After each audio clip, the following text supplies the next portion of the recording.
how does my nutrition get down to my toe? How does my cell down there breathe? How can my mitochondria down there function? And I can guarantee you, if you're struggling with your mental health like I was years ago, you're struggling with your blood flow out to your extremities. And we must get plenty of these. In 911 nutrition, all of these are essential. All of these are essential. Non-essential conditional, I need them, I need them. We are in an emergency state. Call the police. Pick up your cell phone, baby. Pick it up. Why do we call them cell phones, huh? Why do we call them cell phones? Isn't it weird? Isn't it weird? I don't know. I think it's weird.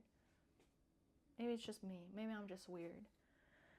But it is so essential to understand that we need all of these amino acids. And it's so essential to understand where these are coming from. So if you're on a vegan or vegetarian diet and you're experiencing autoimmune, hormonal, circulatory, low libido issues, it is so important to understand that you have other options. Our animal-based proteins, I don't know why.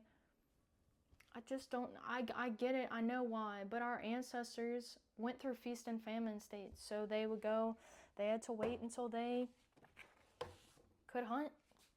They can hunt and get a kill, and they would eat a whole bunch of micronutrients, essential amino acids, conditional, non-essential, right?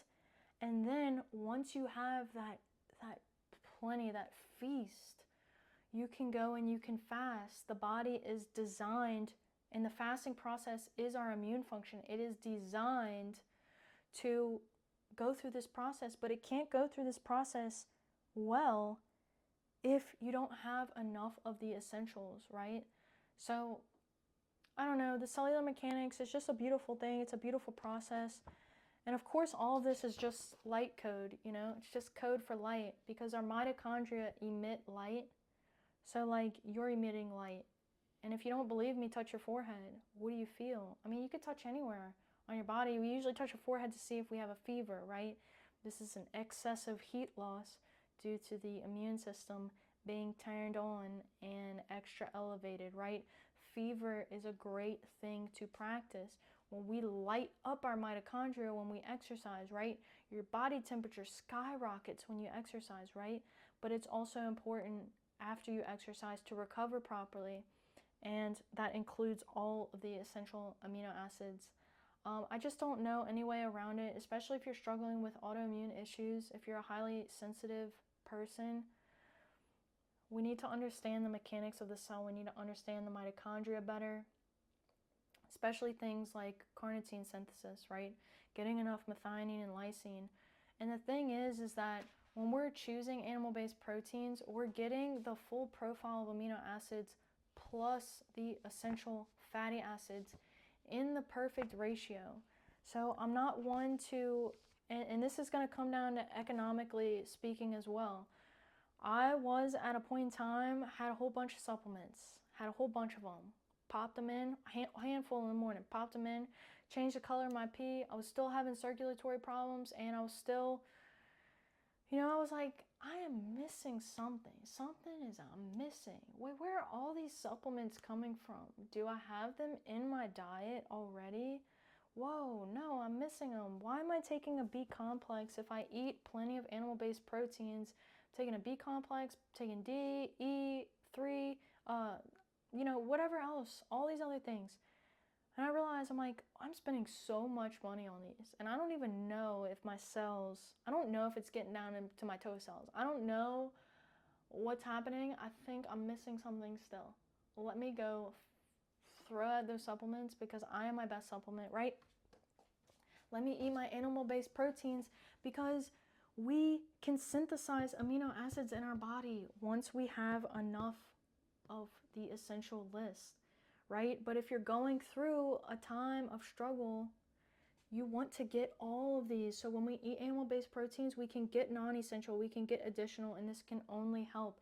Usually we look at these in terms of only helping us with our hormones and our immune function. We always need help with our hormones and immune function. You can never have enough insurance, but you have to absolutely get the full essential profile. And I always talk with people in terms of this, like, Sure, you can get away with a vegan vegetarian diet. You can get away with not eating your essential nutrients, which are driving the mechanics and the structure and function of the cell. You can get away with it, especially if you're younger. When I was younger, I could eat whatever I wanted to eat. Then boom, one day I woke up, my body's like, Rachel, you're sensitive, can't do this anymore. One day, as you age and your mitochondrial function dips, as your cellular machinery starts to dip, you have got to understand that there is deeper things going on at the cellular level, that these products are creating our cellular functioning. So our machinery, our mechanics, they'll all fail. Like when I'm 80 years old, I'm not going to be running like how I am right now at 27. And I know it, you know. I'm not going to be able to recover as fast as what I'm normally used to, right? I'll have to go into the sun more to accrue the light source from an easier way. So it's just important, and it's just beautiful that we all share this cell.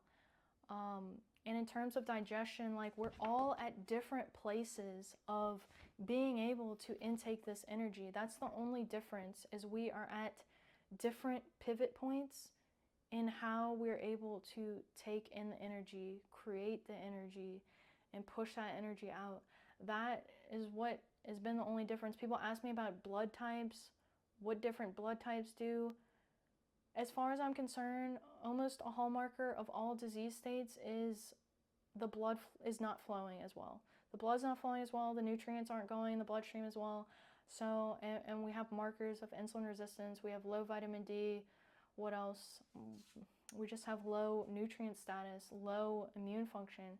So it's just important to realize that, yeah, your body's different, but we're all made of this cell. You know, I'm a twin, so my individuality is skewed, right? Like I didn't grow up having people call me by my name. I was a we. What are we doing? Where are we going? Robin, who are we friends with? Are we gonna hang out with this person, right? It all comes down to we. We, throw I out the window, throw your ego out the window. We are united by this cellular structure and the machinery of the cell. So I hope this is helpful for you in some way. If you are struggling with things, you know, a lot of times people go get blood work done and they'll see that certain levels are off in the body and that they'll try and supplement with something. Again, you are your best supplement. A lot of the times when we are looking at this blood work, what I have seen looking at people's blood work is that it comes down to a mechanical issue 9 times out of 10. It is going to come down to mitochondrial dysfunction. The stress response is turned on way too much. You can just see it in the way the blood markers are coming up. So it's all about, how can I get more into the parasympathetic state of the body? How can I turn these off switches on? Like I need to turn the on switches off. I need to get my insulin, my glucose levels in check. I need to have these healing pathways come in. I need to go through autophagy. I need to have the GLP-1P pathways stimulated, right? My endogenous Ozempic with no side effects. Hippocrates, he was like an ancient healer. They have, in the medical field, they take the Hippocratic oath from him, Hippocrates, but he used to fast people to heal them. And he used to do apple cider vinegar while in the fasted state. So it's so interesting if you just go back through history, and all I did was go back to history. Like I love history.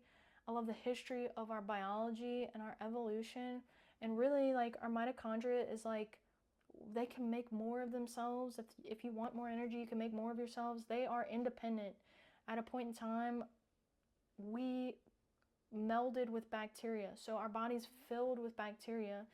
Mitochondria are essentially bacteria. They're on their own little path. They're independent. Like they're like a cat and dog in the house. They're running around, but they're still inside the house. They have their own independence, but they're still part of the environment. They still contribute to the environment. And our mitochondria handle our oxygen levels, and that's where our food really ends up going if we can get to the last steps of cellular respiration. So that's always important. And if you go back in history, Nick Lane is great. First book I read by him was Oxygen. He also has he has so many other books, really. But check him out if you're trying to learn more.